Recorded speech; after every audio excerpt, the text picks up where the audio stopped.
climate of Great Britain. Well, Mike, what's the English weather really like?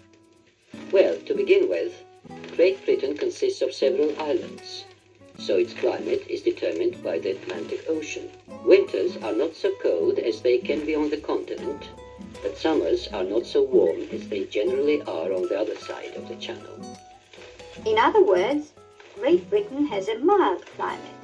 Yes, but because of the length of the British Isles, temperatures differ from district to district. I heard that the tropical plants can be left in the open during the winter months. That's right, in the south. What about fruit? Fruit is grown only in the east of the country. Because of the cold summers, cherries, plums, often apples and pears don't get ripe in the other parts of the country.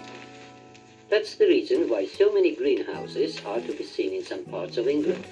The British climate is rather a rainy one, isn't it? Well, yes.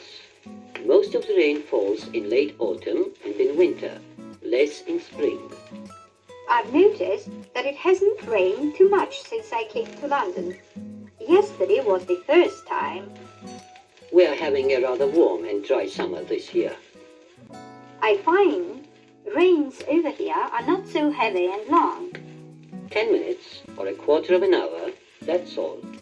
Then the sun shines again for an hour or two. Do you get much snow in winter?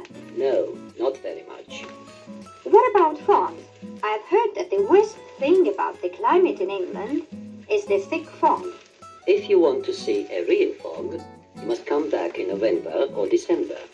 A real London fog is a mixture of fog and the smoke of the factories and homes. We call it smog. But as electricity is more widely used in homes and factories now, less smoke is produced and the fogs are no longer so thick as they used to be. So, the English climate is not so bad after all. Listen to the instructions and follow them.